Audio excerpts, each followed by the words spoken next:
Good morning friends, आज के class में आपका स्वागत है। आज के क्लास में हम लोग झारखंड पीजीटी इंग्लिश का सिलेबस देखेंगे। आप सोच रहे होंगे कि अभी नई सिलेबस आया नहीं है तो हम पुराने सिलेबस को क्यों देखेंगे। तो आपकी जानकारी के लिए बता दें कि 95% चांस है कि सिलेबस वही रहेगा। 5% हो सकता है कुछ आंशिक बदलाव हो, लेकिन यह मान करके चलना है कि सिलेबस में कोई परिवर्तन नहीं होगा। ऐसी संभावना भी है कि झारखंड पीजीटी का नोटिफिकेशन भी बहुत जल्द आ जाएगा और इसका एग्ज़ाम भी बहुत जल्द, मतलब 3 से 4 महीने के अंदर हो जाएगा। इसलिए हमें बिना देर किए पढ़ाई शुरू कर देनी चाहिए। पढ़ाई शुरू करने से पहले सबसे पहले हम लोगों को सिलेबस समझना बहुत ज़रूरी है, क्योंकि जब तक आपके माइंड में सिलेबस नहीं होगा तब तक आप सही तरीक़ा से पढ़ाई नहीं कर पाएंगे। तो आइए हम लोग सिलेबस को देखते हैं। पीजीटी या इंग्लिश का सिलेबस लिखा हुआ है, लेकिन इसके पहले इसके बारे में थोड़ा सा हम लोगों को बेसिक चीज़ जानना जरूरी है। पीजीटी का जो एग्ज़ाम है, पोस्ट ग्रेजुएट टीचर का जो एग्ज़ाम होने वाला है, इसमें 2 पेपर होंगे। पेपर 1 100 अंक का होगा, जिसमें सामान्य ज्ञान व हिंदी से प्रश्न पूछे जाएंगे। इसमें जो क्वालिफाइंग मार्क्स है 33% है, 33% मार्क्स क्वालिफाइंग के लिए रखा गया है। नियमावली में ऐसा वर्णित है कि जब तक आप पेपर 1 को क्वालिफाई नहीं करेंगे तब तक आपका पेपर 2 जांच नहीं किया जाएगा। मतलब पेपर 1 में आपके लिए 33% अंक लाना अनिवार्य है। पेपर 2 300 अंक का होगा और यह दोनों पेपर 1 एवं पेपर 2 दोनों MCQ होंगे, मीन्स ऑब्जेक्टिव क्वेश्चन होंगे।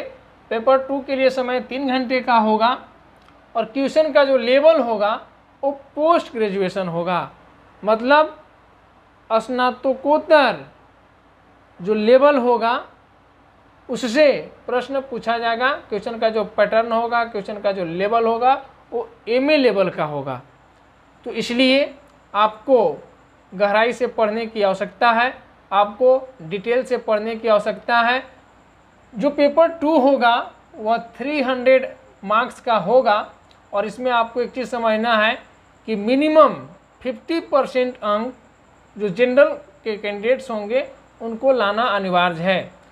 50% से अगर कम वो लाएंगे तो डिसक्वालीफाई समझे जाएंगे और जो SC ST के कैंडिडेट्स होंगे, अभ्यर्थी होंगे, उनके लिए 45% मार्क्स लाना जरूरी है। देखिए, ऐसा नहीं है कि पेपर 2 में हम 50% मार्क्स ले आएंगे तो हमारा हो जाएगा, या SC ST के जो कैंडिडेट्स हैं वो 45% मार्क्स लाएंगे तो उनका हो जाएगा।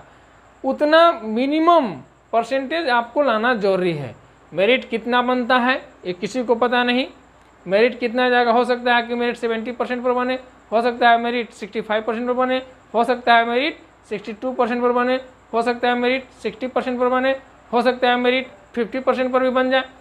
लेकिन अगर 50% से कम मार्क्स है आपका, इसका मतलब आपका सिलेक्शन एकदम नहीं होगा। ये 100% मान लीजिए कि अगर आप जनरल कैंडिडेट हैं और 50% से कम मार्क्स है आपका पेपर 2 में, तो आपका सिलेक्शन नहीं होगा, आपको लिस्ट में नहीं रखा जाएगा।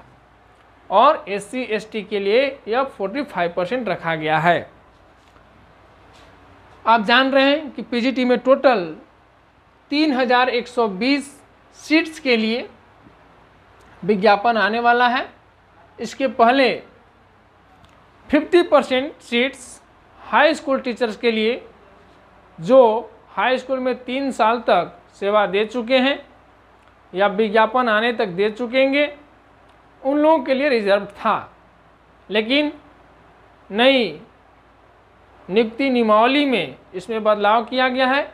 अब हाई स्कूल के वैसे शिक्षक जो 3 साल का समय पूरा कर लेंगे विज्ञापन आने तक, उनके लिए 25% सीट आरक्षित किया गया है और 75% जो सीट्स होगा उसमें सीधी नियुक्ति से भरा जाएगा। मतलब 75% सीट्स में कोई भी कैंडिडेट, एक जनरल कैंडिडेट किसी पर का हो वो आवेदन कर सकता है, लेकिन जो 25% सीट्स होगा उसमें सिर्फ वही शिक्षक आवेदन करेंगे जो हाई स्कूल में 3 साल तक पढ़ा चुके हैं या विज्ञापन आने तक पढ़ा लेंगे। आइए अब हम लोग सिलेबस को देखते हैं। इस सिलेबस को 3 पार्ट्स में बांटा गया है, सेक्शन ए, सेक्शन बी और सेक्शन सी।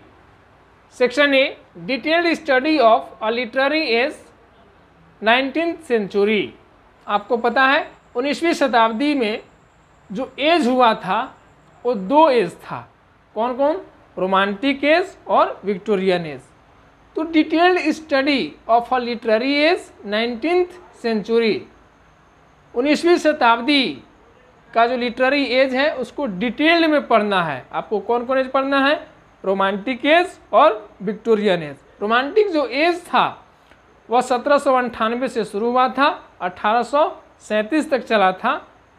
वर्ड्सवर्थ का जो लिरिकल बैलेट का जो प्रकाशन था, जो पब्लिकेशन था 1798 में, वहाँ से रोमांटिक जो पीरियड है, रोमांटिक जो एज है वह शुरू होता है और 1837 में यह पीरियड समाप्त हो जाता है। और रोमांटिक जो एज है उसको समाप्त होने के बाद विक्टोरियन एज शुरू हो जाता है 1837 से, जब क्वीन विक्टोरिया गद्दी पर बैठी थी और उसके मृत्यु तक यानी 1901 ईस्वी तक विक्टोरियन एज चलता है। इसमें लिखा हुआ है, this part will cover the study of English literature from 1798 to 1900 with special reference to the works of Wordsworth, Coleridge, Shelley, Keats, Lamb, Hazlitt, Thackeray, Dickens, Tennyson, Robert browning एक ही में है, Arnold, George Eliot, Kairali Ruskin, पैटर। अब देखिए इसमें लिखा हुआ है कि इसमें क्या क्या होगा इंग्लिश लिटरेचर में। जो 1798 से 1900 का इंग्लिश लिटरेचर जो पीरियड आपको पढ़ना है उसमें मुख्य रूप से आपको फोकस करना है किस पर? वर्ड्सवर्थ पर। ये जितने भी राइटर्स का नाम दिया हुआ है इस सब पर आपको फोकस करना है मुख्य रूप से, और ज़्यादा इन पर ध्यान देना है। इनका बायोग्राफी आप देख सकते हैं, इनका वर्क्स आप दे सकते हैं, उस समय इनके समय में जो महत्वपूर्ण घटनाएं होंगी उन्हें आप देख सकते हैं, इनके समय में लिटरेचर का ट्रेंड्स क्या था उसे आप देख लेंगे। Evidence of first hand reading will be required. अब इसमें लिखा हुआ कि फर्स्ट हैंड रीडिंग जो है वह ज़रूरी है। फर्स्ट हैंड रीडिंग का मतलब क्या होता है? फर्स्ट हैंड रीडिंग का मतलब हुआ कि जो ओरिजिनल टेक्स्ट है उसको आपको पढ़ना ज़रूरी है। बहुत सारे कैंडिडेट्स सिर्फ गेस पढ़ लेते हैं, बहुत सारे कैंडिडेट्स सिर्फ गूगल से कुछ पढ़ लेते हैं, तो ऐसे काम चलने वाला आपका नहीं है। आपको जो ओरिजिनल टेक्स्ट है राइटर के द्वारा लिखा हुआ ओरिजिनल जो कंटेंट है उसको पढ़ना जरूरी है। Evidence of first hand reading will be required. The questions will be designed to test not only the candidate's knowledge of the authors prescribed but also their understanding of the main literary trends during the periods। इसमें लिखा हुआ है कि आपको first hand reading करना जरूरी है, क्योंकि जो क्वेश्चंस होगा वह सिर्फ राइटर्स के बारे में, सिर्फ ऑथर्स के बारे में नहीं होगा। आपको सिर्फ ऑथर्स के बारे में जानना ही काफ़ी नहीं है जो लिखा हुआ है ऑथर्स का नाम, बल्कि जो उस समय का मेन लिटरेरी जो ट्रेंड्स था उस पीरियड का उसके बारे में आपको समझदारी भी जरूरी है। मतलब उसके बारे में भी जानना जरूरी है। मेन लिटरेरी ट्रेंड्स क्या था उस पीरियड का, जैसे रोमांटिक पीरियड का या विक्टोरियन पीरियड का। आप देखे होंगे कि रोमांटिक पीरियड में जो इंग्लिश लिटरेचर था उसमें इमोशन, लव, रोमांस ये सब शामिल किया गया था। और जो विक्टोरियन पीरियड था उसमें क्या हुआ था आप देखे थे या आप विक्टोरियन पीरियड के बारे में पढ़े होंगे कि उस समय साइंस अपना पांव तेजी से पसार रहा था। और इसलिए साइंस और रिलीजियन दोनों में कन्फ्लिक्ट हो जाता है। साइंस जो है रिलीजन को चैलेंज कर देता है और इसमें भी कई बातें आपको देखने को मिलेगा। तो ये जब हम पढ़ेंगे रोमांटिक पीरियड, विक्टोरियन पीरियड, जब 19th सेंचुरी के बारे में पढ़ेंगे तो हम लोग डिटेल में जानेंगे कि दोनों एज में क्या डिफरेंस है, क्या समानताएं हैं और कौन सी महत्वपूर्ण घटनाएं उस समय हुई और उसका लिटरेचर पर प्रभाव क्या पड़ा। Questions having a bearing on the social and culture background of the period में भी इंक्लूडेड। जो क्वेश्चंस होगा सिर्फ राइटर्स के बारे में ही नहीं, सिर्फ राइटर के वर्क्स के बारे में ही नहीं, बल्कि उस समय का जो सोशल और कल्चर बैकग्राउंड होगा, सामाजिक और संस्कृति जो पृष्ठभूमि होगी उस समय का, उस पीरियड का, उसके बारे में भी क्वेश्चन पूछा जाएगा। तो आपको इस उद्देश्य से 19th सेंचुरी का जो एज है, लिटरेरी एज है, उसको पढ़ना है। Section C, this part will require first hand reading of the text prescribed and will be design to test the candidates critical ability.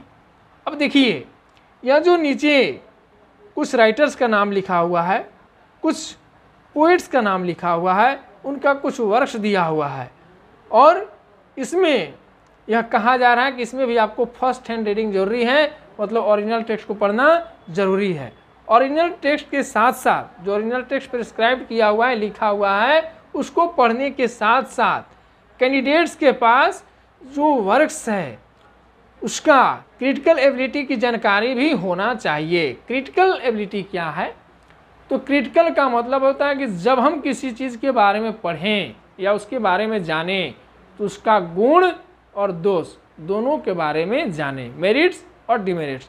तो जब आप किसी वर्क के बारे में पढ़ेंगे या जब आप किसी राइटर्स के बारे में पढ़ेंगे तो उसका मेरिट्स और डिमेरिट्स दोनों को ध्यान में रख करके आपको पढ़ना है, दोनों चीज़ों के बारे में जानकारी लेना है। और इसमें शेक्सपियर का एज यू लाइक इट है, शेक्सपियर का ही Henry IV part 1, part 2, Hamlet और द टेम्पेस्ट है।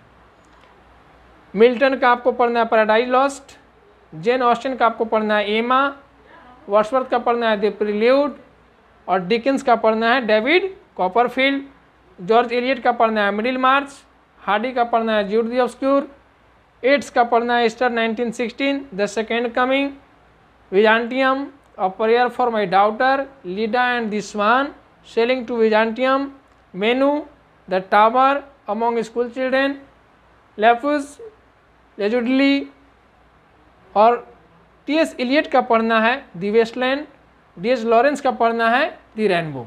देखिए, यह जो सिलेबस है पीजीटी इंग्लिश का, आपको लग रहा होगा कि यह सिलेबस बहुत छोटा है। देखने में सचमुच यह बहुत छोटा है, लेकिन जब इसको आप समझेंगे, जब इसके वर्ड्स पर आप फोकस करेंगे, कुछ इंपॉर्टेंट वर्ड्स पर, तो आपको समझ में आएगा कि देखने में सिलेबस भले ही छोटा हो, लेकिन वास्तविक रूप से यह सिलेबस बहुत बड़ा है। क्योंकि एक एक राइटर को यदि पढ़ा जाए, सिलसिलेवार तरीके से ढंग से पढ़ा जाए, तो उनको पढ़ने में ही हमको 15 दिन का समय लग जाएगा। इसलिए सिलेबस जितना छोटा लग रहा है देखने में, सिलेबस उतना छोटा है नहीं, सिलेबस बहुत बड़ा है। और चूंकि यह जो एग्ज़ाम होगा उसका लेवल पोस्ट ग्रेजुएशन होगा, इसलिए आपको हर चीज़ डिटेल्ड में और बहुत बारीकी से पढ़ना है। इसलिए बिना देर किए आप अपने पाठ्यक्रम को, अपने सिलेबस को शुरू कर दीजिए। हम आशा करते हैं कि यह वीडियो आपके लिए हेल्पफुल होगा।